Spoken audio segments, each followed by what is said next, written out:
And we're joined now by Israel's ambassador to the United States, Dr. Michael Leiter. Welcome to Face the Nation. Good to be with you. Good morning. So your prime minister and the American president speak daily, according to President Trump. Have they agreed to beginning and ending the war on the same timeline? We've been collaborating now for months, I would say, even prior to Rising Lion Midnight Hammer in June. And that collaboration includes daily conversations in which there's an assessment of how the war is progressing. And I assume that we're going to reach a complete understanding on the end of this war as well. So you believe and trust that America will stay with Israel through the duration of this, even if there are strains in the American economy, like gas prices? We've reached a level of collaboration that we've never seen between our two countries and between our two militaries. This is a very important operation that doesn't depend really on a timeline. You know, when you're doing something that's so critical, you're not going to look at a stopwatch. This has to be finished. This is a terror-sponsoring state that has to be brought down, and that's what we're focused on. But you agree with the U.S. assessment from the secretary there? He said this is just a matter of weeks? We believe so. We're seeing cracks in the edifice of this military security terror regime. They're starting to have very grave difficulties in conveying orders down through the system. There's arguments within the system about the appointment of a successor to the supreme leader. They're having grave difficulties. The fact that they're lashing out irrationally to all of their neighbors and firing these ballistic missiles into all of their neighbors, some 12 countries, into Europe, for crying out loud, is indicative of the fact they're having huge problems. We're having success in these attacks on their command centers. So President Trump was specifically asked yesterday about sending troops in to secure Iran's supply of enriched uranium. He said he's not ruling it out. Does Iran currently have access to the documented enriched uranium that exists inside the country? And what is Israel's plan to secure it? Israel's plan is to secure it. That's How? for sure. How exactly is an operational issue? I don't think, Margaret, do you want me to discuss here on a Sunday morning to Face the Nation? We've got to do that. It's an objective that we have to accomplish. But the first thing we have to do is create a situation where we're going to be able to get to that enriched material and remove it. And that has to reach a point where there's less kinetic activity on the ground.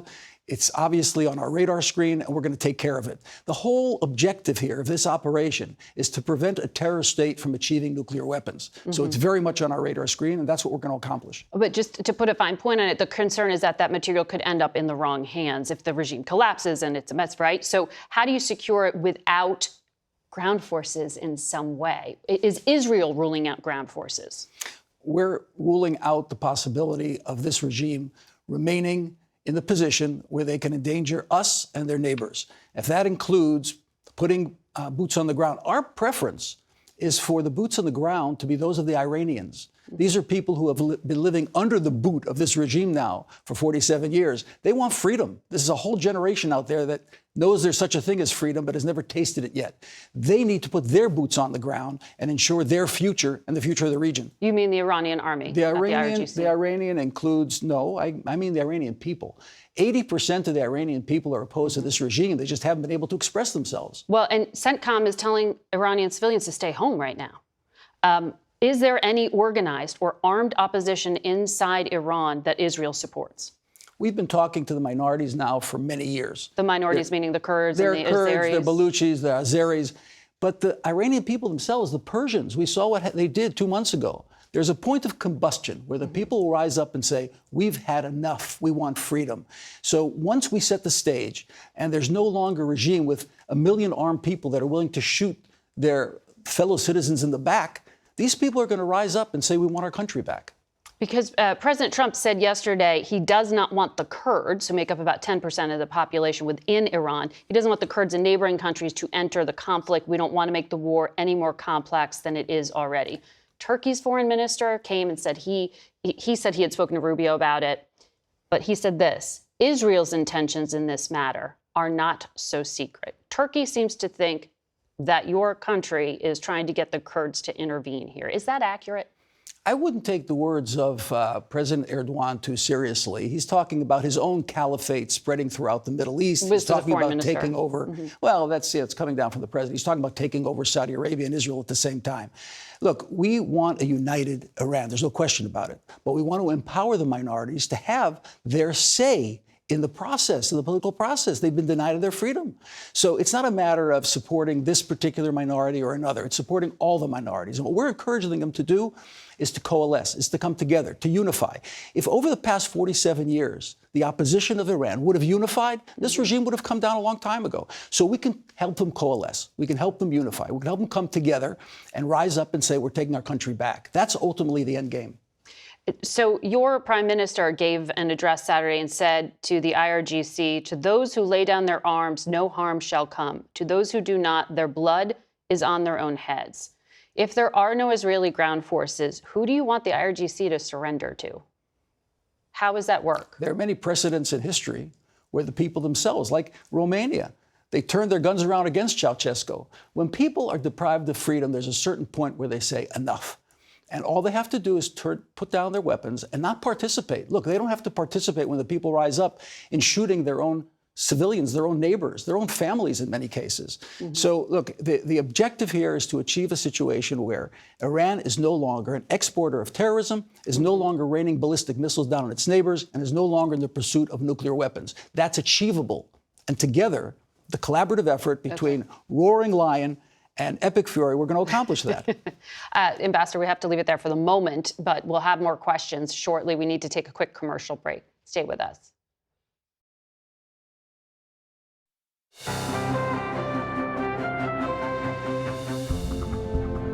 Welcome back to Face the Nation. We return to our conversation with Israel's ambassador to the United States, Dr. Michael Leiter. Just to pick this back up, when we talk about what's coming next in Iran, it has tremendous impacts potentially for the entire region and American interests there. The president said when it comes to Iran's next leaders, most of the people we had in mind are dead. The New York Times is reporting the Israeli strike that killed the supreme leader also took out Iranian pragmatists, that was how they phrased it, who were also in that same compound. But the White House had hoped that those individuals might help lead a new Iran. Were they intentionally targeted by Israel, or was this unintended? No. Pragmatists are very limited in their ability to influence in Iran. There have been pragmatists all throughout the 47 years of this terror regime. They've had absolutely no influence. The people influencing, deciding for Iran are these ayatollahs who have a very apocalyptic view of the future and don't really care about how many people they kill, of their own or others. So, look, what we're hoping for is that we move into a period of a transitional government where the minorities come together, where the majority of the people come together. All the various opposition parties come together for a transitional government where they can lead the country for a year or so, together with the guidance from the United States and Israel and other regional allies who will no longer live under the fear of being hit by ballistic missiles, and then move into a mode of a democratic process. Let the people choose. Let's not forget, the people of Iran are the most pro-Western people after Israel. Well, but when I hear this is going to take weeks, not months, referring to the combat, what you're talking about takes a long time, that kind of transition. So we're not just talking about a limited military operation. U.S. pressure, Israeli pressure is going to have to be there for a long time. Yeah, well, this isn't Iraq or Afghanistan, because in this case, 80% of the people oppose the regime. They just need the ability to express themselves. That's what we're emphasizing here. This is not a repeat of forever wars. They've got to put their boots on the ground, and they're beginning to be motivated and to feel that they're going to be able to accomplish that. They're beginning to move forward. It's just going to take a little bit more time. There's no long-term gain without some minimal pain. Look, I know what war is all about. I hate war. I lost my son in war. I don't want to see war. None of us in Israel want to see war. But we can't have a situation where our existence is threatened every day by a regime that says they're going to eliminate us. But just to put a fine point on it, did Israel intentionally target those other Iranian leaders that the president had referred to as some of the people he had in mind to lead? You know, Margaret, we're pretty good at precision. I think we've proven that. But degree of precision where in this very same room, there are these people sitting and those people sitting, we're not that good. Ambassador, thank you for your time this morning. Good to be with you. We'll be right back. There have been 7 American deaths in the war with Iran so far, 6 who died in combat. Yesterday at Dover Air Force Base, President Trump, Vice President J.D. Vance, and Secretary of Defense Pete Hegseth were on hand to witness the dignified transfer of the Americans who have been killed in action. They were all members of the Army Reserve assigned to the 103rd Sustainment Command based in Des Moines, Iowa, and they were serving at a U.S. facility in Kuwait last Sunday when it was struck by a drone. Major Jeffrey R. O'Brien was 45. Captain Cody A. Cork was 35. Chief Warrant Officer Robert M. Marzin was 54. Sergeant First Class Nicole M. Amor was 39. Sergeant First Class Noah L. Tietjens was 42. Sergeant Declan J. Cody was 20. And we thank them for their sacrifice. We turn now to CBS News national correspondent and chief Washington analyst, Robert Costa. Bob, I understand you spoke with President Trump by phone last night. It was a heavy day. How is he feeling about this war? Good morning, Margaret. Late last night, I did speak with President Trump about how he assesses everything. He talked about the sustained assault on Iran. He said, as we were speaking last night, the factories were being bombed. He believes the United States has done a lot to eradicate the Iranian military, the Iranian leadership. And I asked him about the Iranian leadership in particular. Who's he going to deal with if there's going to be a diplomatic solution here? And he's getting threats from Ali Larijani, the top national security official, among other Iranian leaders. He said, I couldn't care less who these people are. I'm focused on the war, the military campaign against them. And he says their threats are empty in his view. So, I mean, this is something we've become used to in the age of Trump, that he takes phone calls from reporters. But that's incredibly unusual, particularly in a moment of such high sensitivity. Usually the wording, the language, it's so carefully crafted around a war strategy. He's not doing that. We're almost following each statement to figure out where this war goes next. And sometimes those statements are contradictory. It seems, based on the conversations I've had with him, not only last night, but in recent weeks, that he's highly engaged and always being briefed and updated. So it's actually beneficial as a journalist to constantly hear how he's assessing the information in front of him. He kept going over last night how he saw over 40 ships have been destroyed, and he was talking about the extent of the destruction. And I said to him, well, what about what's next now? You're telling me about what's happening. What next? What about U.S. allies? You talked about how he doesn't want the Kurds to enter the fight. And when it comes to the Brits, for example, he's pushing back against the Prime Minister, Keir Starmer, saying it's too late, he told me, too late to be sending ships.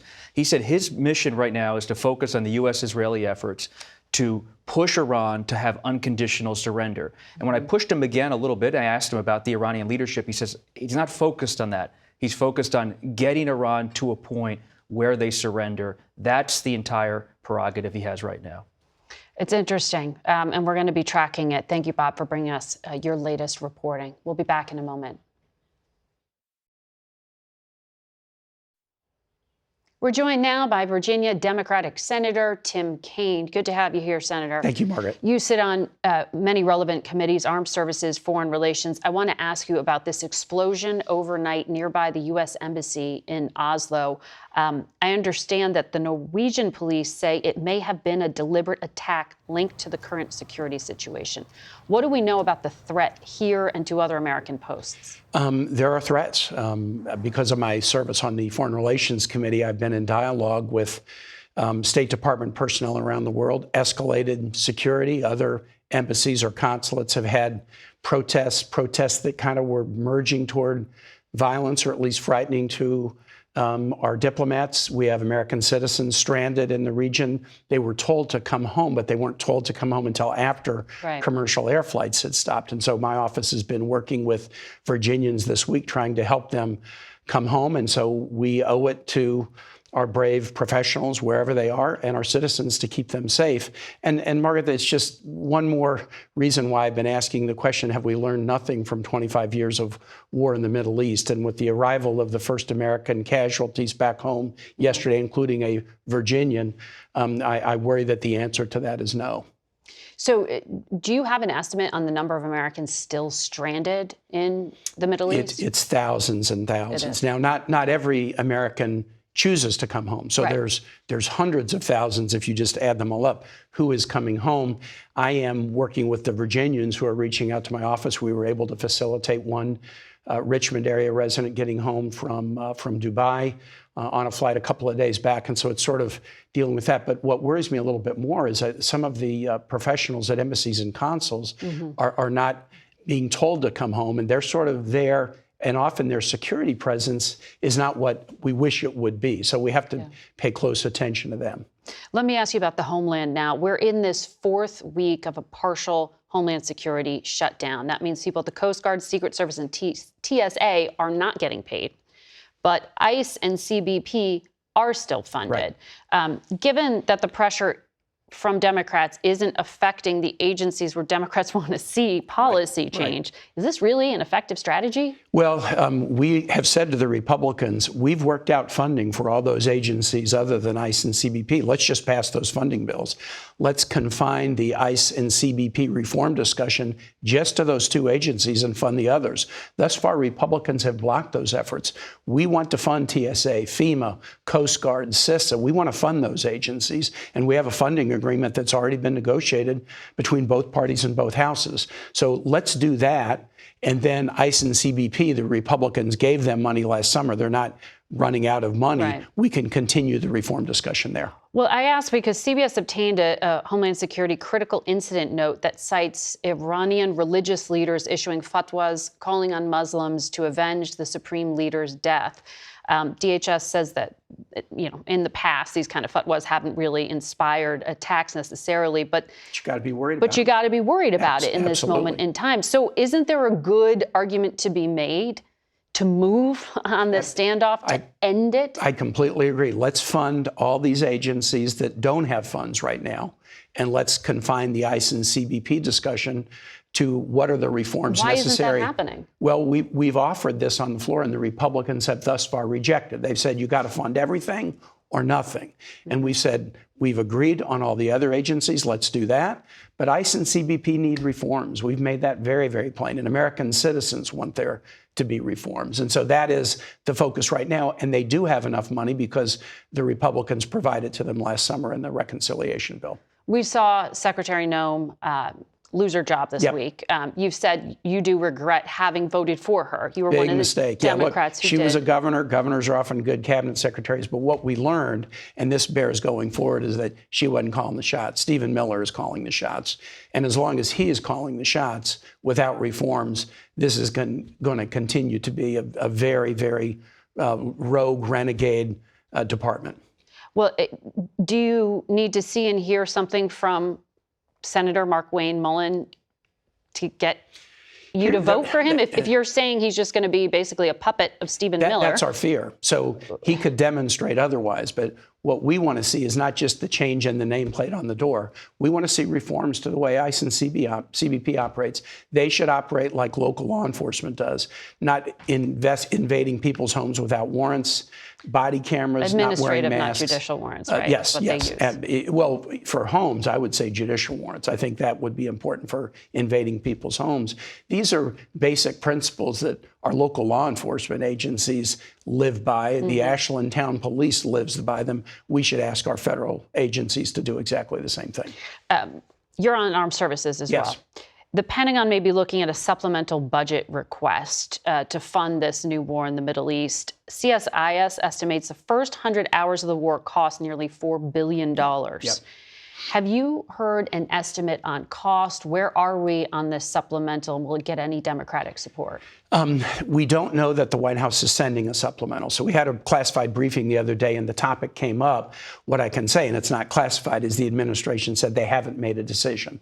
My goals right now are twofold. Stop this war, which I view as both illegal and profoundly unwise, and protect our troops. If a supplemental comes over, I'm going to be looking to see, okay, how does it square with those goals? Protecting the troops is key. That's one of the reasons I want to stop the war. I think they're just exposed to a completely unnecessary risk by what President Trump has done. So we'll look at a supplemental, if they send one, to see, okay, how does it accomplish those goals? Did they tell you what that's dependent on? Why don't they know if they need more money? Is it the duration of time of the conflict? I think that's the issue. You traditionally don't ask for a supplemental halfway through because you might ask for an inadequate amount. You might not. I think they may not want to ask for a supplemental because they're trying to avoid debates and votes in Congress on the Iran war right now. I put up a war powers vote that I lost earlier this week, but I can assure you I'm not going away. We have other means to have a debate and discussion about whether this war is in the U.S.'s interest after 25 years of war in the Middle East. Yeah. They may want to avoid a vote on that and are trying to delay it for that reason. They'll make that call, and we have to look at the content. Very quickly, I want to ask you about some of the Americans that are still being held in Iran, in Evin prison. One of them, Reza Valezadeh, a journalist. One of them, Kamran Hekmati, a 70-year-old man. Do you have any idea what is being done to protect them or stop them from being retaliated against? I do not, and I fear about that. Look, if school kids are being killed in bombing, likely U.S. bombing, although the president and the Secretary of Defense are now trying to invent a claim that it was Iran. If school kids are being killed, I worry about the fate of U.S. citizens who are being held prisoners there. Well, we know the military is investigating that, Secretary Hegseth has said, in regard to the girls' school. We have to leave it there. Senator, thank you for your time. Glad to be with you, Margaret. We will be right back. We turn now to the war in Ukraine and Ukraine's ambassador to the United States, Olga Stefanishyna. Welcome back to Face the Nation. Hello, Margaret. Thank you for having me. So one of the biggest threats to Ukraine has been Russia's ballistic missiles that it has been firing into your country for some time. The solution has been the Patriot system, the American interceptors. They are in short supply, as you well know, and now America's allies in the Gulf tell us that they are also in short supply there and they need them. Your president said he is concerned America is going to reduce its air defense support for Ukraine. How much of a problem is this for your country? Well, thank you, Margaret, for asking this question. Of course, we have been talking about that publicly as well and have been having non-public discussions. But the most important thing that we see that, the events happening right now with the war in Iran have been so resolute that probably these are the most important developments in a global arena over a decade. So no shortages of means should be an issue. And we're sure that American defense industry is capable of making sure that all the fronts are covered. Ukraine has the resources and ability to procure more, and we are looking forward for exploring the options how to do it. But also, we ended up with 300 Shahed drones over the houses of Ukraine, which was only possible because Iran has been a strategic enabler of the Russian aggression 3 years ago. And we see what the evolvement of cheap technologies is, and we have been ready to contribute. Well, I asked that earlier in the program of the Energy Secretary, Chris Wright, because Russia and Iran have been allied here. They have been trading resources and technology. They are allied in many ways. He seemed to say they were not really a factor. You say they are directly one. Well, I mean, they are absolutely a factor because basically the Shahed drone technology was developed to attack people, to demoralize population, to cause the losses among civilians. So it killed like hundreds of Ukrainian kids, so many families, and this was a strategic enabler of war. And Russia has been, Russia were not investing in bilateral relations or development or investments. They were investing in regimes like Iran, Venezuela, and Syria, just because they thought it's not possible to have the resolute action as it is now taking place with Iran, and as it was before in Venezuela, and it was not possible a couple of years ago with Syria. So they're deprived of means of their influence, they're weaker, but also we should not forget that Ukraine has shown that Russia is no different from all of these countries. It's just bigger. And we see that, the experience which is being gained right now and the new reality which is being formed by President Trump also paves the way to the new reality for the Russians. And I'm sure they're really, really afraid of it. Well, your president said he was asked by the United States to provide anti-drone technology that Ukraine has to America. When does that arrive? When will that be operational? So we understand more than anybody in this world what is needed in a moment of crisis. What is needed when your people are dying just across so many cities of the Gulf countries. And what we suggested is the immediate action and immediate reaction. So we can secure the skies, we can provide the air defense because we have so much knowledge. And these are only Ukrainian people, Ukrainian armed forces who have this knowledge and capability. So we are able to provide it to the United States and the Gulf countries. And this is what we did. We are not going to stand aside knowing that people are dying because we know how painful it is. And we will do everything we can to make sure that this resolute action is ending up with something that is called positive. So sending advisors to help with the drones, it sounds like. And also capabilities. So it's the drone capabilities of Ukraine is not only the drone or the people, it's the whole spectrum of actions you're taking because situation is changing every week and you need to have people and the mechanism which allow to react immediately. And this is what only Ukraine has at the entire planet. So just a few days ago, President Trump said he thinks Vladimir Putin is ready to make a deal. And he said that Volodymyr Zelensky, your president, has to get on the ball and he has to get a deal done. And he referred to him as a P.T. Barnum of Ukraine. It seems like the relationship is still really tense, even though you're talking about Ukraine helping the United States. What's going on here? Well, I mean, I think definitely a couple of minutes of this discussion is not enough for that. But I think we're assessing the situation by actions. And the actions are that there's a mechanism where Ukraine still can get access to American military equipment. President Trump has released a significant sanctions to the Russian Federation over the last months. And also we are in dialogue already trilaterally with the United States and Russians on ending the war. All of this is a very important development and we're looking forward for their success. But for us, the most important thing is that we're able to defend ourselves and secure our cities. And we're doing that to the extent we can with the American support. And we have never been too tired to give credit to President Trump for so many important things he did.